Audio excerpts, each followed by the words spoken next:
जय राजा भोज। मैं हूं नीलेश फरकाड़े और हम आपके लिए लेकर आए हैं एक नया पॉडकास्ट जिसका नाम है भोजवंश की प्रतिभाएं। दोस्तों, पवार समाज, भोयर पवार समाज, परमार समाज, ये कम्युनिटी से आने वाले जो लोग हैं, जो राजा भोज को मानते हैं, राजा भोज की पूजा करते हैं, उनके वंशज माने जाते हैं। ये वो लोग हैं जिन्होंने अपनी शुरुआत जीरो से की।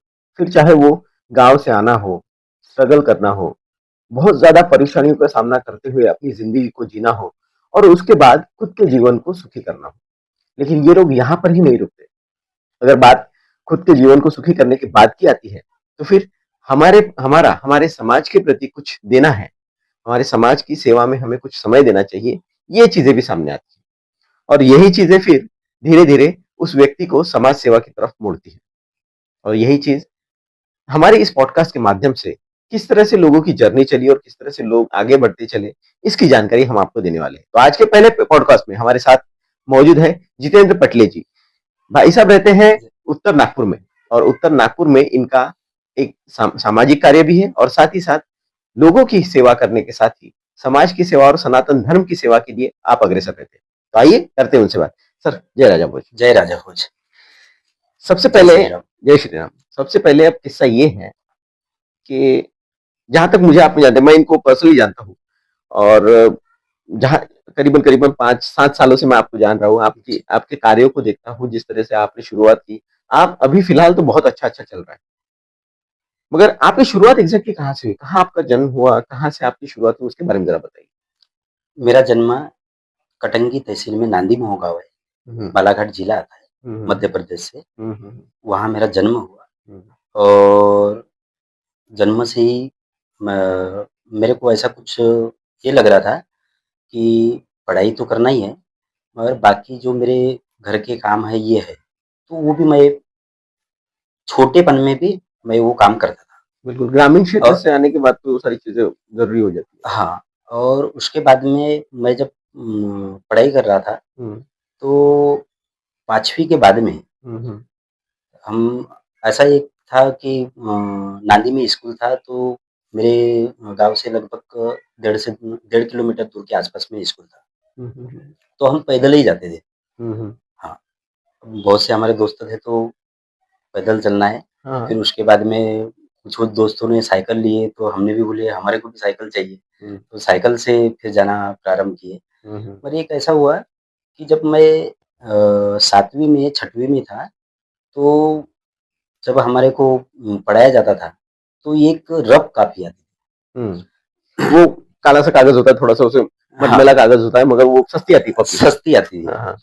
तो हम हमारे को ऐसा लगा कि रफ कॉपी खरीदना चाहिए। हम्म और सर लोग भी बोलते थे आपके पास में रफ कॉपी नहीं, लेकिन आप किस चीज़ में लिखोगे? हम्म तो हमने ऐसा किया कि हमारे 2-3 दोस्त थे, तो हम खेतों से आँवला लेके आते थे अच्छा। और एक आँवला में 1 पेज देते थे। एक आंवले में एक वो 1 पेज कौन पेज देता था? मैंने आपके पास आंवले विद्यार्थी होते थे, हाँ, हमारे बाकियों के पास पास से आँवले लेते थे। होते थे। Okay okay. और जो लड़कियाँ हैं, हम्म लड़के हैं, हम्म। तो उनको हम 1 आँवला देते थे और वो 1 एक हमारे पेज। को पेज देते थे। ओके। तो ऐसा भी किए हमने कि उसकी सिलाई करके फिर उसकी रफ कॉपी बनाए। यानी लाइफ, वहाँ की शुरुआती लाइफ बड़ी हाँ, स्ट्रगलिंग थी। अच्छा। वो यानी रफ कॉपी लेने के लिए तो घर से पैसे मिलते थे, मगर हम दूसरे चीज़ में यूज़ करते यूज थे, करते। कुछ खाने में, इसमें। सही है। तो हमने बोले कि नहीं, किसी को ऐसा ना लगे कि कोई फ्री में दे रहा है, हम्म। तो हम 1 आँवला एक देते आंवले थे। के बदले एक हाँ, कॉपी का पेज। और आँवला अच्छी विटामिन चीज़ थी, तो हम्म खाना भी चाहिए था। हम्म तो उनको ऐसा ना लगे कि हमारे को फ्री में दे रहे हैं, ये कर रहे हैं, हम्म। तो ऐसा हो रहा है। तो उनका आत्मविश्वास कम ना हो करके हम उनसे कुछ ना कुछ बहुत बढ़िया। लेते थे। अच्छा, ये तो बात होगी। अच्छा, परिवार में आपके कौन कौन था? 2 मेरी बहन है हम्म। और मैं अकेला भाई हूँ। आप अकेले भाई तो हैं। दोनों सिस्टर की शादी हो गई थी। मैं आप सबसे छोटे थे? सिंगल, मैं सबसे छोटा। अच्छा अच्छा। अच्छा, फिर ये तो होगी आपके गांव की कहानियां। नागपुर कैसे आना हुआ? जब मेरा एक दोस्त था, हम्म तो बोले यार नागपुर 2-3 साल पहले चले गया था। हम्म तो बोले जब मैं उसको देखता था, तो जब वो कुछ त्योहारों में या हुँ, कुछ में आता था तो उसके पास में पैसे भी काफ़ी रहते थे हुँ, और अच्छा खासा बाज़ारों में मौज-मस्ती भी करता था वो। हुँ, हुँ, तो मेरे को लगा यार कि ऐसा क्या है हुँ, जो इसके पास में है? हुँ, हुँ, तो बोले यार अपन वहाँ ये काम करते हैं और अच्छे खासे पैसे कमाते हैं। हुँ, तो मैंने बोला चलो ना, हम भी चलते हैं, नसीब आज़मा के नागपुर देखते हैं। नसीब आज़मा के देखते हैं। हुँ, हुँ, हाँ, तो फिर जब मैं घर में बोला कि हुँ, मुझे नागपुर जाना है, हुँ, हुँ। तो मेरी माँ ने बोली कि नहीं, तेरे को नहीं जाना है नागपुर। अकेला बोले बच्चा है तू कैसे? अकेला है, हुँ, हुँ, इतनी खेती है, हुँ, हुँ, ये कौन सँभालेगा? हुँ, हुँ, हाँ, तो मैंने बोला मैं अभी भी नहीं सँभाल रहा हूँ ना, तो हुँ, मैंने बोला 1-2 साल मैं थोड़ा-सा घूम लेता हूँ, हुँ। उसके बाद में तो हाँ, अगर खेती कुछ हो करना है। जाए नागपुर में तो अच्छी बात है, नहीं हुआ तो फिर गाँव है ही अपना, गाँव तो है आप ही, आके हुँ, बोले मैं हम कैसे रहेंगे? हुँ, बोले तू चले जाएगा हुँ, हुँ, तो फिर कैसे भी मना के हुँ। मैं बोला यार मेरे दोस्तों को तो जब आएगा उस तो वक़्त चल आपका एजुकेशन कितना था? मेरा यानी 10वीं 10वीं हो गए थे। हाँ, अच्छा, हाँ। तो जब मैं उनको बोला हुँ, कि मेरे को भी लेके चल, हुँ, तो बोले यार मेरे पास में 2-3 लोग ऑलरेडी पहले से रह रहे रूम में, हुँ, हुँ, तो मैं तेरा एडजस्टमेंट करता हूँ। हुँ, हुँ, तो 2-3 महीना पहले बोला था, हुँ, हुँ, फिर उसके बाद में वो होली में आया, हुँ, तो बोले अब चलना हो सकता है? हुँ। बोले मैंने सब कर लिया सेटिंग हूँ, कर ली है। सेटिंग कर लिया हूँ, अब हुँ, चलना है हुँ, आपको। उसके साथ में आए, हुँ। जब लगभग 40 से 45 रुपए बस की टिकट थी। बालाघाट हमारे से यानी कटंगी से नागपुर की। हाँ, हुँ, कटंगी से नागपुर नागपुर की। की चलिए। 2004 की बात है ये। हुँ, 2004 में हुँ, हम लोग आए, हुँ, हुँ, फिर उसके साथ में हुँ, रहना चालू किए। हुँ, फिर बोले यार काम क्या करेगा? हुँ, तो मतलब जो तू कर रहा है वही कर लूँगा। हुँ। अब नए-नए हैं, जो हाँ, जो भी सिखाने को मिल जाए वो सीख लेंगे। तो उनका ये कहना था हुँ, कि यार मैं तो बहुत अलग काम करता हूँ, हुँ, हुँ, हुँ, तो थोड़ा हल्का काम कर ले। हुँ। वैसे वो क्या करती थी वैसे? वो सेंटरिंग का काम करता था। अच्छा सेंटरिंग का। हाँ, ओके, हाँ। सिविल में सेंटरिंग हुँ, का ही काम करता था। हुँ, हुँ, तो बोले यार तू अभी मैं यहाँ पे 3-4 साल से हूँ तो मैं ठीक हो गया हूँ। हुँ, हुँ। पर बोले अभी तेरे को इलेक्ट्रिस का काम कर ले। अच्छा। तो कमाल चौक में एक ठेकेदार रहते थे, हुँ, हुँ। राकेश करके, तो उनके पास में मैं इलेक्ट्रिक का काम में गया। अच्छा जब आप गाँव से आए तो साइकिल वगैरह लेकर आए थे कैसे? नहीं, कुछ नहीं लेके आया मैं। अच्छा। हाँ, पहले आए देखते हैं काम कैसे बन पाता है, वो यानी सारी मैं चीज़ें। जब गाँव आया तो मेरे को घर से ₹100 मिले थे, अच्छा, जिसमें से मैंने 40 वो तो रुपए तो मैंने खर्चा टिकट हो के गया आने में। खर्चा के दे हुँ, दिए हुँ। और मेरे पास में ₹60 बाकी का बचा अच्छा, था। हाँ। और फिर उन्होंने बोले कि अगर थोड़ा बहुत कम जाएगा तो मैं तो हूँ। हाँ, हाँ। हाँ, तो मैंने बोला ठीक है, हुँ, हो जाएगा। हुँ, जब मैं ट्री का काम में गया हुँ, हुँ, और 15 दिन के आसपास काम किया, हुँ, तो हुँ, पहले तो कॉन्ट्रैक्टर ने बताया कि आपको वायरिंग ये करना है, वो करना है, तो थोड़ा ठीक लगा। हुँ, हुँ। मगर जब उसने झरी वगैरह मारने के लिए बताया, अच्छा जरीमाना यानी वो दीवार को काटा जाता है। दीवार को और बीम को झरी मारती अच्छा, है, एक उसमें पाइप डालते हैं। अच्छा। तो वो जब बताया, हाँ, हाँ। तो मैंने 1 दिन तो कैसा भी हुँ, थोड़ा काम किया, हुँ, दूसरे हुँ, दिन मेरे क्या उँगली में हथौड़ा लग गया। हुँ, हुँ, फिर उसके बाद में वो जो झरी मारते थे, तो जो हुँ, हुँ, कॉन्क्रीट है, वो हुँ, हुँ। मेरे आँख में चले गया। अरे! तो लगभग मैं 4 दिन घर में ही रहा। अच्छा। हाँ, तो यहाँ मेरे मौसे भाई थे, हुँ, हुँ, मेरी भाभी थी। हुँ, हुँ, हाँ, तो फिर उन्होंने मुझे बोला, हुँ। बोले ये ये कौन-सा काम काम है भई ये आँखों में कौन-सा लग रहा काम है, हाथ है? पे लग रहा है। हाँ। और अभी-अभी गया है हुँ, और 4 दिन बैठ के हो गया हुँ, हुँ। और तेरी आँख यानी लाल हो गई है, फूल गई सूझ है, गई है, हाँ। सूज गई है, हुँ, हुँ, ऐसा काम नहीं करना है। हुँ, हुँ। तो बोले अब तुम हमारे साथ में काम करो, ठीक है। बोले हमारे पास में काम करो, हुँ, काहे के लिए उधर जाने का? हुँ, हुँ। तो फिर मैं सेंटरिंग का काम करना चालू हो गया। अच्छा लेकिन वो भी तो थोड़ा डरावना ही था। हाँ, था मगर एक यहाँ से वापस जाने का ऑप्शन मेरे को समझ में नहीं आ रहा था, कि अच्छा। मैं गाँव चले जाऊँ और चुपचाप हो जाऊँ। मतलब कुछ ना कुछ तो करके जाना है हुँ। और नहीं कुछ ना ज़िद थी एक कि यार नागपुर आए तो कुछ ना कुछ सीख कर हाँ, जाएँगे, कुछ काम करके जाएँगे। बिल्कुल और कुछ ना कुछ करेंगे तो कुछ ना कुछ तो उसका फल मिलेगा। फल मिलेगा, सही है। ये था। हुँ, और फल नहीं भी मिला तो कुछ ना कुछ तो हो जाएगा। हुँ, हुँ। एक तो कुछ गलत सीखने मिलेगा या अच्छा सीखने मिलेगा, अनुभव तो मिलेगा। अनुभव मिलेगा। सही बात है। तो मैंने बोला ये काम किया जाए। अच्छा। फिर ये काम जब करना चालू हुआ, हुँ। तो फिर इसी में ऐसा लगा कि हाँ, ठीक है। अच्छा, ख़ैर अभी तो आप सेंटरिंग के आप बड़े-बड़े कॉन्ट्रैक्ट लेते हैं, मगर मुझे बताइए कि स्थितियाँ जब उस वक़्त थी, पहली बार जब आप वो 10-12 फीट के ऊपर ऊँचाई पर चढ़े होंगे और वो सेंटरिंग ठोकने के लिए वहाँ पर वो बल्लियों के सहारे, मैंने देखा है वो काम, बड़ा रिस्की होता है, वो बल्लियाँ वग़ैरह सब ये कवर अप करके और सारी चीज़ें। तो पहली बार डर नहीं लगा आपको? बहुत डर लगा। डर लगा ना? डर भी लगा और ऐसा लगा कि हम मैं कर पाऊँगा क्या? हुँ, पर हुँ। कुछ लोग अपने इधर के ही थे। हुँ, हुँ। मेरे को ऐसा लगा जब ये कर पा रहा है, हुँ, हुँ। ये लोग सब ये काम कर सकते हैं, हुँ, हुँ। तो मेरे में ऐसी क्या क्वालिटी नहीं है कि जो मैं नहीं कर पाऊँगा। बिल्कुल, ज़िद आ तो गई एक। हाँ, जीत आ गई। हुँ। और मेरे इसमें ऐसा है कोई भी अगर काम करना है, हुँ, हुँ, तो मेरे दिमाग में रहता है कि ये काम करना ही है। हुँ। अगर परिस्थिति अगर कम ज़्यादा भी हुई, हुँ, हुँ। समय लग सकता है मगर काम पूरा करेंगे। काम पूरा करेंगे, हाँ, सही है। अच्छा, फिर चलिए शुरुआत तो हो गई, सेंटरिंग के व्यवसाय में आप आ गए, आपने हाँ, नौकरी शुरू की।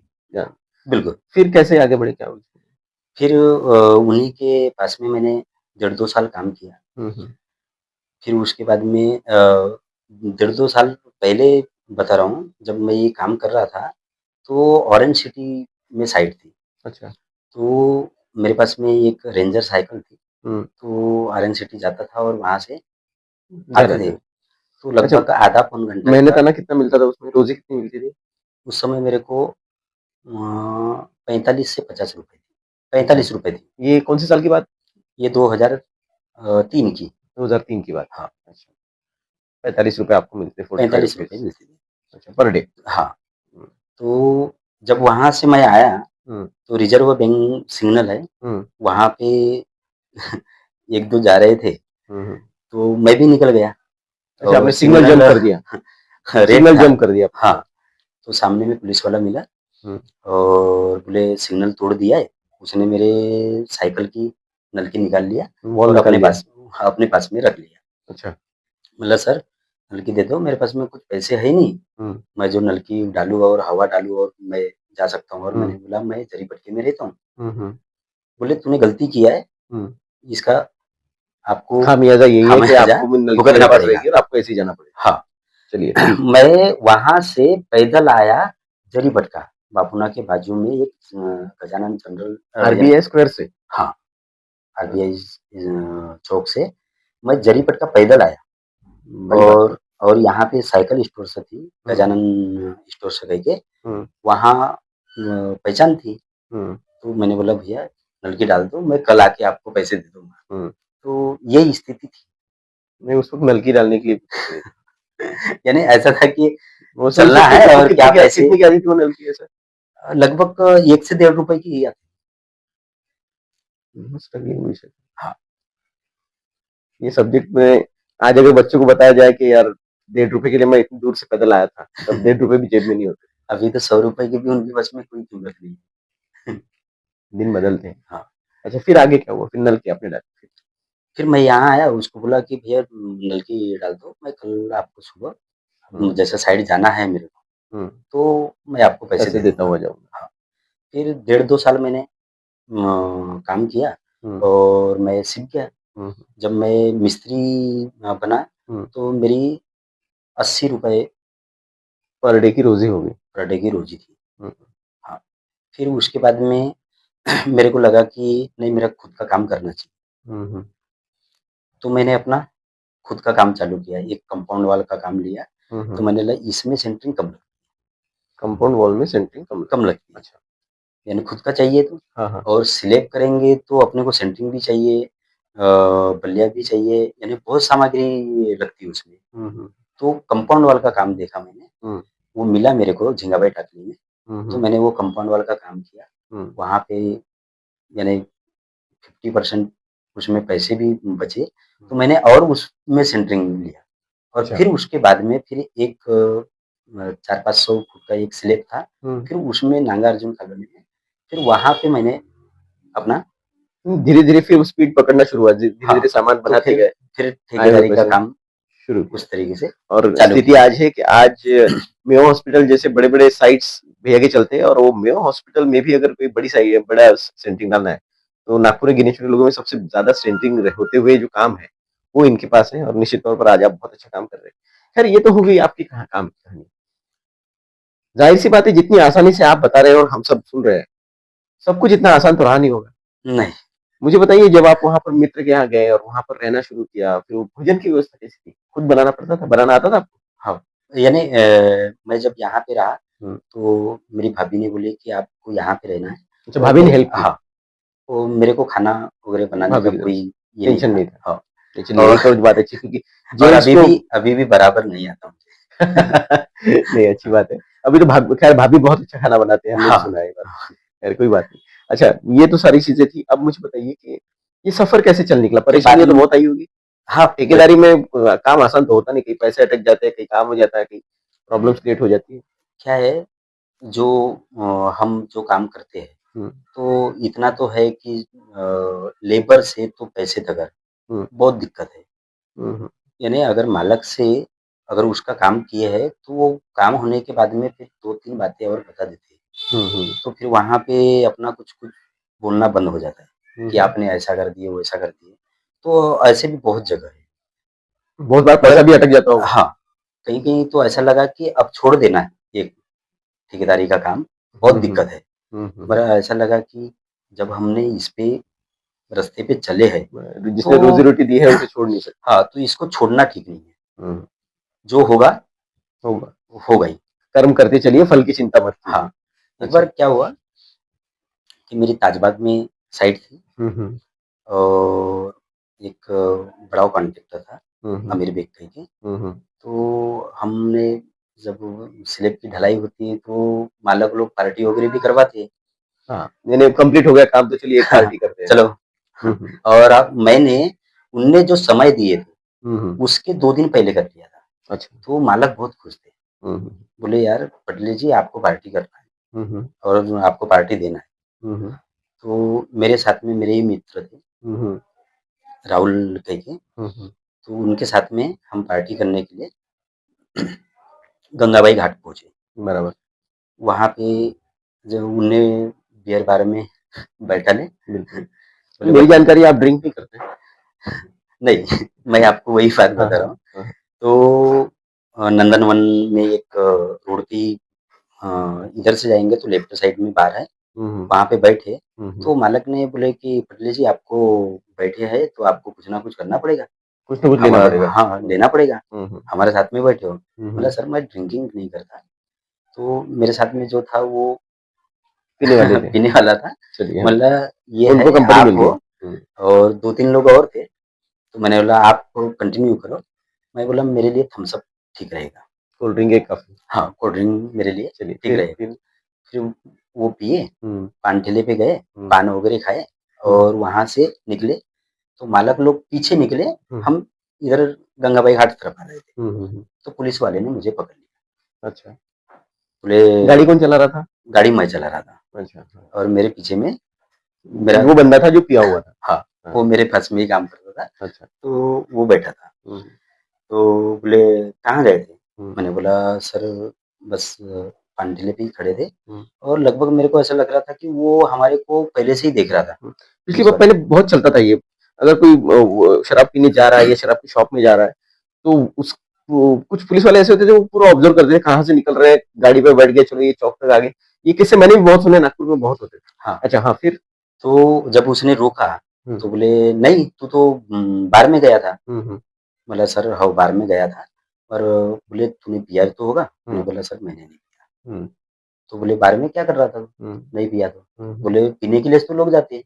तू बोले पहला बंदा है कि जो नहीं पी रहा है। हुँ, हुँ। तो बोले फिर एक दूसरा उसे इंस्पेक्टर विश्वास नहीं हुआ। हाँ, उन्हीं के साथ में थे हुँ, इंस्पेक्टर। वो आए बोले तेरे बाप की बार है क्या रे? बोले। हुँ, हुँ, बोला सर ऐसा मत बोलो ना सर बोला। हुँ, मेरे से बात करिए बाप पे क्यों जा रहे हो? हुँ, हुँ। तो फिर वो उनने भी बहुत ये किए, तो मैंने थोड़ा उनका कॉलर वगैरह पकड़ लिया। अच्छा, क्योंकि पहले उन्होंने बहुत मेरे को ब ये कि प्रेशर किए। भला-बुरा कहा। हाँ, तो मैंने उनका जब ये किया तो उनके जो मेरा मिस्त्री हुँ। और उनके जो एक असिस्टेंट थे, हुँ, हुँ, हुँ। उनने ये किए तो वो खींचतान में हुँ, वर्दी की बटन टूट गई। ओके। तो उनने मेरे को 2-3 थप्पड़ मारे वहाँ पे, स्पॉट पे। स्पॉट पे। हुँ, और फिर थाना लेके गए, नंदनवन थाना। हुँ, बोले तेरे को मैं थाने में बताता हूँ बोले, हुँ, बहुत गुंडागर्दी करता है। मैंने बोला हुँ, सर ये अनजाने में हो गया है, हुँ, जो है मतलब सर ने भी खींचे हाथ और ये, हुँ, तो मैंने बोला मैं जानबूझ के आपकी वर्दी हुँ, की बटन नहीं तोड़ा हूँ। हुँ, हुँ, जब मेरे को बैठाला, तो हुँ, वहाँ पर भी मेरे को 2-3 हाथ मारे। हुँ, मैं रोने लगा। हुँ। मैंने बुरा बोला लगा, यार ज़ाहिर-सी मैंने बात है। मैंने ऐसा कुछ भी नहीं किया हूँ और ये हुँ, इस तरीके से मेरे साथ में कर रहे हैं। हुँ, हुँ, हुँ, मैंने और बता भी रहा हूँ कि सर मैंने ड्रिंकिंग नहीं किया हूँ, नहीं किया हूँ। और वो बोल रहा है कि किया ही है तूने, हुँ, हुँ, मैंने तो तेरे को देखा भी हूँ। हुँ, हुँ, हुँ। जब वहाँ पे फिर एक पॉलिटिक्स वाला एक व्यक्ति आए नहीं, नहीं, और आप नाम ले सकते हैं। आप बिल्कुल नाम ले सकते हैं। उन्होंने हेल्प अ, की। हाँ, हुँ, बंटी जी कुकड़े आए, हुँ, हुँ, मगर वो कोई दूसरे काम से आए थे। हुँ, हुँ, वो मेरे को उनने देखे तो अ, उनको ऐसा लगा कि मैं इस लड़के को कहीं न कहीं देखा हूँ। हुँ, तो उन्हें बोले कि कहाँ रहता है? हुँ, तो मैंने बोला मैं उत्तर नागपुर में रहता हूँ। हुँ, अच्छा बोले खेमराज दमाई? हुँ, हुँ, तो मैंने बोला हाँ। तो हुँ, जब खेमराज दमाई जी इस उत्तर नागपुर युवा मोर्चा के अध्यक्ष थे। हुँ, तो मैंने बोला हाँ। अरे बोले यहाँ क्या कर रहा है? हुँ, मतलब सर ऐसा-ऐसा हो गया, हुँ, मैं बैठा था और इनने मेरी रोड पे गाड़ी रोकी और हुँ, मेरे परिवार पे चले गए बोला, हुँ, हुँ, पाप वगैरह की ये ले लिए। हुँ, हाँ, तो मैंने बोला ऐसा-ऐसा हो गया है। हुँ, हुँ, बोले चिंता मत कर, मैं तो उनने पीआई साहब से बात की है हुँ। कि ये लड़के को मारना नहीं। जो आपको आपका लीगल आपको प्रोसीजर है वो कोई फ़ॉलो कीजिए। प्रोसेस है, तो वो करो, सही इसको है। दवाखाना लेके जाइए, आप पूरा मेडिकल अगर कराइए। मेडिकल करवाइए। बराबर है। हाँ, अगर निकलता है तो इस पे आप कार्रवाई कार्रवाई कर कीजिए। सकते हो। बराबर। जब मेरे को वहाँ से 10-11 बजे के आस-पास में ऐसे एक डग्गे पे 7-8 लोग थे। हुँ, तो वहाँ मैं 8वाँ हुँ। लेके गए वहाँ पे, सबका चेकअप हुआ आपको मेडिकल लेके में, कहाँ गए? मेयो या मेडिकल मेडिकल? अच्छा मेडिकल। मेडिकल में, ओके, हाँ। क्योंकि वहाँ हाँ, का वो एरिया मेडिकल का आता था। मेडिकल आता है। सही है, हाँ, हाँ। तो मेडिकल लेके गए। हुँ। तो 6-7 लोगों का टेस्ट बराबर हुआ? मेडिकल टेस्ट हुआ, हुँ। मगर मेरा नहीं हुआ, आपका टेस्ट नहीं हुआ? मेरा टेस्ट नहीं हुआ। ये मेरे कैसे? को वहाँ लेके गए हुँ, और फिर वापस लाके जो मेरे साथ यानी बाकी मेरे साथ में जो लेके हुँ, गए थे उनको भी हुँ, बैठा के मेरे को भी हुँ, फिर वापस फिर थाना लेके आए। हुँ, और जब थाना लेके आए तो हुँ, बोले गाड़ी आपकी रहेगी, हुँ, आपको छोड़ा जाएगा। हुँ, मेरे को छोड़ दी, हुँ, मैं घर को आया। हुँ। फिर दूसरे दिन मैं बोले आपको वहाँ जाना पड़ेगा। दगड़ी बिल्डिंग, हाँ, कोर्ट जाना सेशन पड़ेगा। कोर्ट में। हाँ, बराबर है। हुँ, फिर कोर्ट गया मैं। हुँ, फिर दूसरे दिन फिर पुलिस वाले आ गए मेरे घर पे अच्छा। कि आपको सर ने बुलाया है। हुँ, हुँ, जब मैंने जानकारी लिया कि ऐसी-ऐसी बात हो गई, फिर से पुलिस वाले आए, हुँ, तो वो पुलिस वाले का ऐसा मेरे को लग रहा था कि फिर से इसको लेके जाना थाने में, हुँ, क्योंकि उसकी खुन्नस खत्म नहीं हुई। हुँ, हुँ, तो लेके जाना और फिर से मारना। हुँ, तो मैं फिर वकील से मिला। हुँ, वकील ने बताया कि आप ऐसा-ऐसा कर लीजिए, हुँ, तो आपको इससे थोड़ी राहत रहेगी। हुँ, तो मैंने वकील ने जो बताया, हुँ। वो मैंने किया। उस अच्छा, फिर उसके बाद में ये सारी चीज़ें हुई। फिर आप पुलिस स्टेशन गए फिर आप? पुलिस स्टेशन नहीं गया मैं। अच्छा। मैंने बोला वहाँ जाके गाड़ी के लिए गया था। हुँ, हाँ, हुँ, मैंने सब ये दिया, गाड़ी लेके आया। हुँ, उसके बाद में क्या नाम है, कोर्ट गया। हुँ, कोर्ट में मैंने अपना जो ये करना था। हुँ। फिर मेरा केस लगभग 4 साल केस 4 साल तक केस चला चला। और आप लड़े वो केस? हाँ, केस इसलिए लड़ा हुँ, क्योंकि मैंने वो ड्रिंकिंग किया नहीं था हुँ। और वो खुन्नस के चक्कर में मेरे को परेशान कर रहे थे। फँसा रहा था। हुँ, हुँ, हुँ। मैंने बोला मैंने जो गलती नहीं किया हूँ, हुँ, हुँ। उसका मैं क्यों भुगतान करूँ अच्छा। और मैं अपने पे क्यों लूँ? हुँ। क्योंकि उसने पहले भी प्रेशर किया था कि बोले तेरे को मैं पुलिस वर्दी का पुलिस पावर दिखाता हूँ। हाँ, हुँ, पुलिस यानी बोले ड्रिंकिंग केस तेरे पे लगेगा। अच्छा। जब 4 साल के आस-पास में केस आया, हुँ, तो उनके वकील ने, जज साहब ने बोले कि जब इसने ड्रिंकिंग किया है तो कितना परसेंट है, हुँ।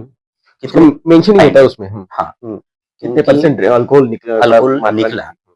तो वो नहीं था, हुँ, सिर्फ़ हुँ, ये लिखा हुआ था कि इसने ड्रिंकिंग किया है, हुँ, तो वो फाइन बड़ा हो गया था। हुँ, तो जब उसने बोला कि उनके वकील ने कि बोले ये फाइन में तो हम फँस गए, हुँ।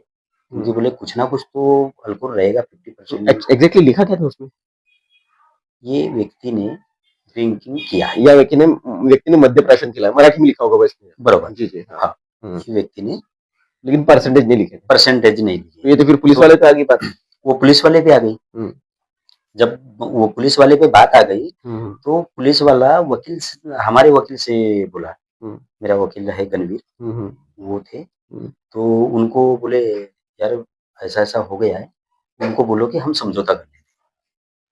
ओके। हाँ, और समझौते का स्वरूप क्या होगा? बोले जो भी खर्चा आया है हुँ, और उसका समय गया है, हुँ, हुँ, मैं उसका हुँ, हर्जाना देने के लिए तैयार हूँ। ओके। तो उसने बोला कि मैं 40,000 रुपए दूँगा। हुँ, ये लगभग 2012 की बात है। हुँ, हुँ। 40,000 रुपए में हाँ, आप सेटलमेंट करवा लीजिए, आप केस वापस ले और लीजिए। उस समय 40,000 का भी अमाउंट काफ़ी बड़ा था। नहीं, मैं आपको ब बता सकता हूँ, आज की डेट में वो 40,000 करीबन-करीबन 3 लाख के आस-पास हो गए, राइट? लगभग। हाँ, फिर? तो मेरे को मेरे वकील ने बोला, हुँ, बोले ऑफ़र अच्छा है, हुँ, पटले जी आप ये कर लीजिए। हुँ, बोले उसमें कुछ रखा नहीं। हुँ, पर मैंने बोला अगर मैं ड्रिंकिंग यानी अगर ये केस को वापस लेता हूँ, हुँ। तो मतलब आरोप तो मेरे पे लग जाएगा। तो उसमें मेंशनिंग ये हो उ जाता था कि आपने शराब पी थी हाँ, और आप उसमें गुनहगार थे। हाँ, पुलिस विभाग ने सही कहा था हाँ। और आप अब इसमें जो भी फाइन बनता है आपका वो फाइन भर के आप मगर निकल पुलिस जाइए। वाले ने मेरे वकील को ये बोला कि बोले आरोप नहीं लगने देंगे अगर उसके स्वाभिमान का ये है। हुँ, हुँ, नहीं मगर मैंने बोला इनने मेरे पे बहुत ये किया है हुँ, और मैंने बोला इनने मेरे को उसके पहले भी बोले कि तेरे को मैं फँसाने वाला हूँ। हुँ, तो मैंने बोला मैंने जो नहीं किया हूँ, हुँ, उसमें मैं कोई कॉम्प्रोमाइज़ नहीं ओके। हुँ, हाँ, हुँ, तो जब वो 40,000 रुपए देने के लिए तैयार हुआ तो मैंने नहीं माना हुँ, और उसके बाद में फिर 5-6 महीना केस चला। हुँ, 5-6 तारीखें और हुई होंगी। हाँ, हुँ, यानी 2-3 तारीख हुई। हुँ, हुँ, यानी 1 महीने में जाता था तो कभी बाबू से मैं तारीख माँग लेता था, हाँ, तो फिर वापस आ जाता था। हाँ, हाँ, तो 5-6 महीना फिर चला हुँ। और पुलिस वाला सस्पेंड हुआ। ये मानना पड़ेगा, सैल्यूट है आपको ये बात के लिए क्योंकि स्वाभिमान पे बात अगर आती है, तो ऐसे वक़्त में पैसों से उसे नहीं गिना जा सकता और हम राजा भोज के वंशज हैं। हमारे राजा ने हमें सिखाया है कि अपने कर्म के प्रति हमेशा वफ़ादार रहिए और जो काम आपने नहीं किया है उसकी सज़ा भी आपको नहीं लेनी चाहिए और और ज़ाहिर-सी बात जो है। हमारी संस्कृति है कि जो आपने बोला है वही काम करना चाहिए। जो आप जिसके गुनहगार नहीं है, हुँ, तो उसके लिए लड़ना भी चाहिए। बहुत बढ़िया बात। फाइनली आपने उसको सस्पेंड करा के ही माने पुलिस वाले। हाँ, निश्चित तौर पर जो वर्दी होती है, पुलिस की वर्दी होती है, वो आम जनता के लिए, उनकी सुरक्षा के लिए होती है। अगर वही वर्दी आम जनता को परेशानी का सबब बनती है, तो निश्चित तौर पर कहीं न कहीं आम जनता को अपने अधिकारों के लिए खड़ा होना ज़रूरी है और यही इन्होंने किया। और तो थोड़ा मैं बीच में अटक गया था कि हाँ, लेना चाहिए करके मगर जो हमारे मेरे मित्र बहुत खेमराज दमाई जी हैं, हुँ, हुँ, उनने बोले कि नहीं, जो है वो कर लेंगे, चिंता मत करो, केस वापस मत ले। सही है। निश्चित जब तौर मैं पर अपने स्वाभिमान के साथ कोई खिलवाड़ नहीं हाँ, और कोई कॉम्प्रोमाइज़ नहीं। नहीं, सही बात। अच्छा मुझे बताइए कि ये शुरुआत हुई, यहीं से आप समाज सेवा में आए? क्योंकि अन्याय हमारे समाज में भी बहुत होता है। बिल्कुल। आज भी हमारे समाज की स्थितियाँ ये है कि नागपुर में हमारे समाज के कई मज़दूर जो गाँव से आते हैं, काम करने के लिए आते हैं और वो लोग यहाँ पर काम करते हुए उनके साथ उन्हें रोज़ी नहीं दी जाती या फिर उनको अगर वो उनकी डेथ हो जाती है तो उन्हें पैसे नहीं दिए जाते। जैसे कई लोग उसके लिए काम करते हैं, जैसे यशवंत गुड्डूरांगले जी है, जी हाँ, विजय पटले जी है, हाँ, राष्ट्रीय कॉन्ट्रैक्टर लेबर यूनियन वाले। बहुत अच्छा ये काम सभी लोग ऐसी जगहों पर पहुँचते हैं और वहाँ पे उन लोगों के हक की लड़ाई लड़ते हैं। तो निश्चित तौर पर ये भी इन सब के लिए एक उदाहरण हो सकता है कि भाई हम अगर सही थे तो हम पुलिस विभाग से नहीं डरे। तो ये तो आम एक कॉन्ट्रैक्टर है जिनसे आपकी लड़ाई होती है। हम किसी का हक नहीं मार रहे, हम अपना हक माँग रहे हैं। और निश्चित तौर पर जहाँ पर अपने हकों के लिए लड़ने की बात आती है, तो राजा भोज के वंशज इन जगहों पर कभी भी पीछे नहीं रहते और यही सबसे बड़ी बात है। खैर थोड़ा-सा आगे बढ़ते हैं। अब जीवन बड़ा अच्छा है आपका, 2 प्यारे से बच्चे हैं, जी, पढ़ाई में वगैरह, जी। आपका एक सुखी परिवार है, साथ ही साथ समाज में आपका नाम है। ये समाज सेवा की धुन कब से सवार हुई? ये जब मैं 2006 में हमारे यहाँ यहाँ शाखा लगती थी, हुँ, संघ राष्ट्रीय की। स्वयंसेवक जी, जी। संघ। तो वहाँ जब बहुत से आते थे हुँ, और कुछ खेल होते थे, हुँ, हुँ, कुछ क्या करना चाहिए समाज के लिए, हुँ, वो हुँ, बताते थे। हुँ, तो मैं उससे जुड़ा हुआ था। हुँ, हुँ, तो जब पहली-पहली बार तो समझ में कुछ भी नहीं आया कि करना क्या है हुँ, कैसे? हुँ, हुँ, तो जब से मेरे को ऐसा लगा कि हाँ, हुँ। बिल्कुल देश अगर यानी समृद्ध दे और मजबूत करना है तो कहीं न मजबूत कहीं है, समाज तो से कुछ शुरुआत ना होनी कुछ चाहिए। हमारे को नीचे तबके से ही जाना पड़ेगा हुँ, और या निचले हिस्से से ही हमारे को कुछ काम करना पड़ेगा। हुँ, हुँ, तो राष्ट्रीय स्वयंसेवक में यानी भारत माता हुँ, और देश के लिए ही बताया जाता है कि ऐसा बिल्कुल, करना चाहिए। सही तो है। वहाँ से मेरे को उसकी सीख मिली है। फिर उसके बाद में हमारे यहाँ अच्छा खासा समाज रहता है, तो हमने बोले जो हमारा प्रेम है, भाव है, तो ये समाज के प्रति हम लेके जाएँ। बिल्कुल, तो वहाँ से मेरे को ये सीख राष्ट्रीय स्वयंसेवक से मिली। निश्चित तौर पर पवार समाज की संख्या उत्तर नागपुर में बहुत है हाँ, और आज जो संगठन शक्ति और जो एक ही यहाँ पर दिखती है, वो भी निश्चित तौर पर सभी लोगों के लिए पसंद आती है। मगर किस्सा यही है। उसमें क्या है, मैं बीजेपी में युवा मोर्चा में हुँ, उत्तर नागपुर का सेक्रेटरी था। अच्छा। तो जब ये चलते गया, तो फिर राष्ट्रीय स्वयंसेवक ने बोला कि कुछ आपको करना चाहिए। हुँ, हुँ, तो मैंने बोला ये भी तो राजनीति विषय भी तो ठीक ही है। हुँ, हुँ, हाँ, पर मेरे को लगा कि राजनीति विषय से भी कुछ काम कर सकते हैं, मगर ये भी एक माध्यम है कि उसमें ना जाते हुए इसमें भी हम काम कर सकते हैं। संगठनात्मक शक्तियों के साथ तो फिर काम मैं करके समाज सेवा की जा सकती वो दायित्व को छोड़ा है। हुँ, हुँ। और राष्ट्रीय अब संगठन आरएसएस से मजबूत फिर करने के लिए लग हाँ, गए। फिर राष्ट्रीय आरएसएस से फिर मैं जुड़ा। अच्छा, जितिन जी एक बात आपसे मेरी पूछने की इच्छा थी जो मैं पॉडकास्ट की शुरुआत में ही पूछने वाला था मगर आपकी स्टोरी इतनी इंटरेस्टिंग थी कि मैं पहले बोला आपकी स्टोरी सुन ली जाए। समाज आज जिस स्तर से गुजर रहा है पवारों की हम अपने आपस में लड़ रहे हैं भुयर पवार अलग कहे जाते हैं परमार अलग कहे जाते हैं पवार अलग कहे जाते हैं जबकि है ये एक ही पेड़ से निकली हुई शाखा है जी हाँ, और एक ही के लिए ये सब लोग कोशिश करते हैं। समाज को आप इन चीजों को किस तरह से देखते हैं क्योंकि जाहिर सी बात है अगर किसी एक शाखा के किसी व्यक्ति पर या किसी विशेष समुदाय पर अगर कोई परेशानी आती है तो आंखों में पानी दूसरी शाखा में आता ही आता है आता है। और ये कहीं ना कहीं हमारा बंधुभाव ये है जो ये सारी चीजें दिखाता है बिल्कुल। मगर आपस में समाज के विकास के लिए बाधक नहीं है। आपका क्या मत है इस पर? देखिए, जो समाज में अगर बोलते हैं कि हमारे जो परमार है, भूयर-पुआर है, तो ये तो सब हमारे हमारे समाज के अंग हैं, बराबर। बिल्कुल विभिन्न अंग। हम्म, तो इनके के लिए भी जो कार्य है, सभी का एक ही कार्य है। समाज में अगर रह रहे हैं, तो हमारे को सहानुभूति और प्रेम भाव होना ही बाँटना ही चाहिए। पड़ेगा, ये जब बात ही सही काम है। होंगे। हम्म, और अगर हम सामाजिक बात करते हैं, तो समाज में हमारे को क्या चाहिए? शिक्षा चाहिए, हम्म, अच्छे व्यवसाय मिल जाए, अच्छे क्योंकि संस्कार मिले। हाँ, अच्छे संस्कार मिले, उन्हीं को आगे बढ़ाते हुए समाज का काम कर सकते हैं। सही है। अगर कोई अगर पीछे हम्म, बिछड़ गया है, तो उसको लेके अपने को आना पड़ेगा। हम्म, ये बात कोई सही है। कोई अगर पीछे किसी के बच्चे अगर एजुकेशन में कम है, तो उसमें हमारा जो योगदान होना चाहिए। जो लोग हैं, हम्म, उसमें योगदान करके उसको लेके आएँगे। सही है। तो ये हमारे समाज की गरिमा बढ़ेगी। बिल्कुल। निश्चित तौर पर ये जो बातें आपने बताई उससे एक बात तो साबित होती है कि हमारे समाज में भले ही किसी बड़े नाम में हमारा नाम ना आता हो मगर हाँ जितनी सेवा हमारी तरफ से हो सकती है उतनी सेवा करने का एक योगदान हमारा होना चाहिए समाज के प्रति और निश्चित तौर पर समाज इन्हीं चीजों से सशक्त भी बनता है और विकास भी करता है क्योंकि अगर जो समाज में अच्छे पदों पर आ गया अच्छे स्तर पर आ गया वो अगर व्यक्ति खुद के बारे में सोचने लग जाए तो कहीं ना कहीं समाज वहां पर कुंठित हो जाता है और समाज का विकास वहां पर रुक जाता है। बराबर, और अगर हमारे समाज में ऊपर ने हमारे समय राजा भोज की कृपा से ऐसे लोग बहुत कम हैं और उन लोगों की संख्या ज्यादा है जो जब किसी अच्छे स्तर पर आते हैं किसी अच्छे संगठनात्मक स्तर पर कहिए या सामाजिक स्तर पर कहिए या आर्थिक स्तर पर कहिए तो हमारे समाज के लोग जब इन चीज़ों पे आते हैं, तो कहीं न कहीं एक चीज़ अच्छी आती है कि वो अपने साथ दूसरे लोगों को भी अपने हाथ देते हैं कि आप भी ऊपर आइए, आप भी समझ लें। आपने भी कई लोगों को गाँव से लाया यहाँ पर, आपने भी कई लोगों को काम दिया, रोज़गार दिया।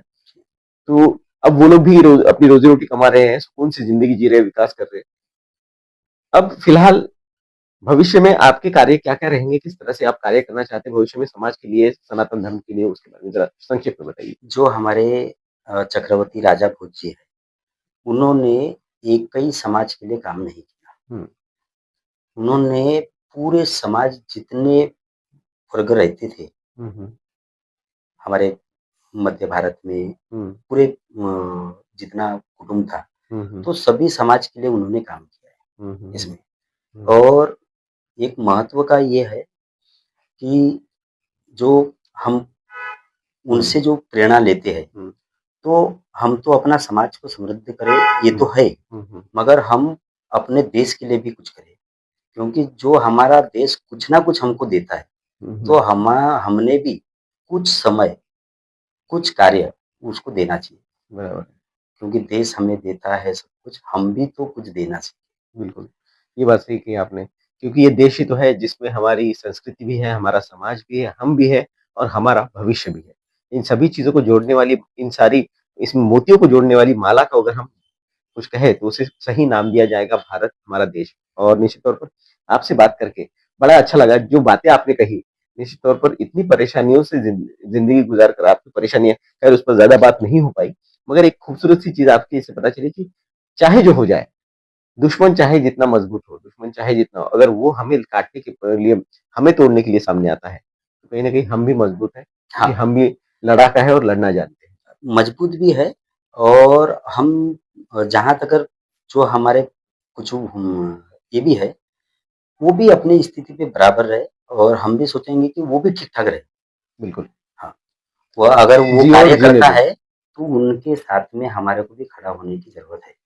सही बात है। अगर बराबर कार्य ऐसा लग रहा है कि सच में ये हमारे लिए बहुत अनुकूल है और इससे हमारे समाज का भी फ़ायदा हो रहा है और बहुत सी चीज़ों उसमें अच्छी चीज़ें हो रही है, तो अपना काम है उसके साथ में खड़ा। एक मत आपसी का मतभेद हो सकता है, सही है। मनभेद हो सकता है, मगर मतभेद हो सामाजिक सकते हैं, बस मनभेद ना हो। मनमेद न मतभेद हो। होने चाहिए, हाँ, ज़रूरी है लोकतंत्र में अगर मतभेदों के लिए पूरी जगह है, मगर मनभेदों के लिए जगह नहीं। समाज के लिए अगर काम हो रहा है, तो उनके साथ में बिल्कुल, बिल्कुल खड़े हैं बिल्कुल, और समाज के लिए भी, देश के लिए भी। बिल्कुल। सर क्योंकि देश अगर बराबर करना है, तो समाज को मजबूत करना पड़ेगा। बिल्कुल, क्योंकि जहाँ गली से जो चीज़ जाएगा, वो हमारे देश के एक-एक चीज़ में काम में आएगा। बिल्कुल जो सही बात बोले आप। मज़दूर से मज़दूर भी है, उसका भी हमारे देश के लिए बहुत बड़ा योगदान योगदान है, है बिल्कुल है, और जो बिल्कुल, बड़े से बड़े भी है, उनका भी योगदान है। वो कुछ सिर्फ़ पैसे से होगा, मगर जो मेहनत कर रहा है, वो भी तो बिल्कुल, बिल्कुल। कुछ ताज ना कुछ बना रहा है। ताजमहल भले ही उनके नाम से जाना जाता हो, बनाने वाले तो हाथ कारीगर के थे। बिल्कुल। सही बात है। सर, आपसे हम इतनी बातें की, आपने समय हमें दिया और हमारे पॉडकास्ट में आप आए और हमसे चर्चा की, उसके लिए बहुत-बहुत धन्यवाद। जय राजा वोस्टी आपका बहुत-बहुत आभारी है। तो दोस्तों, एक और महत्वपूर्ण बात, इस पॉडकास्ट के माध्यम से हम आपको एक और चीज़ बताने जा रहे हैं कि अब जय राजा भोज टीवी यूट्यूब पे भी अवेलेबल है और साथ ही साथ इंस्टाग्राम पे भी अवेलेबल है। यही एपिसोड आप यूट्यूब और इंस्टाग्राम पे भी देख सकते हैं और साथ ही साथ अगर आपको इसके बारे में कोई भी जानकारी या फिर कोई भी चीज़ें अगर जानकारी लेनी हो, तो नीचे आप देख सकते हैं, वहाँ पर नंबर एक चल रहा है, उस नंबर पे आप संपर्क कर सकते हैं और जानकारी ले सकते हैं। तो दोस्तों, अगले एपिसोड में नए व्यक्ति के साथ, नई चर्चाओं के साथ, नए पॉडकास्ट के एपिसोड में मैं नीलेश फरकाड़े आपसे फिर एक बार मुखातिब होऊँगा, तब तक के लिए मुझे इजाज़त दीजिए। जय राजा भोज।